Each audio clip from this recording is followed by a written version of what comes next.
আমরা চাই আগামীর বাংলাদেশ, আগামীর সংসদ কোরআনের সংসদ হোক, চাই কিনা?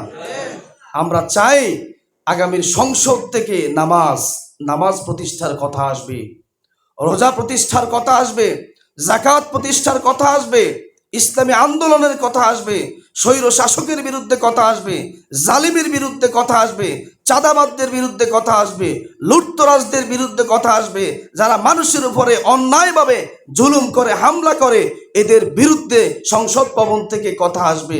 আমরা এরকম সংসদ চাই কিনা? বাংলাদেশ জামাত ইসলামী আপনাদেরকে প্রতিশ্রুতি দিচ্ছে, ইনশাআল্লাহ আমরা শুধুমাত্র এক আল্লাহর সন্তুষ্টির জন্য এই সংগঠন করি। দ্বিতীয়, আমাদের অন্য কোনো লক্ষ্য উদ্দেশ্য নাই। আল্লাহর কাছে আমরা বায়াত গ্রহণ করেছি, ইন্নাল্লাহা আশতারা মিনাল মুমিনিনা আনফুসাহুম ওয়া আমওয়ালাহুম বিআন্না লাহুমুল জান্নাহ। আল্লাহ বলেছেন, নিশ্চয় আমি মুমিনদের কাছ থেকে আমার জান্নাতের বিনিময়ে তাদের জানমাল আমি ক্রয় করে নিয়েছি। এ ওয়াদা কি সবাই দিয়েছি কিনা? সকল মানুষ দিয়েছি কিনা?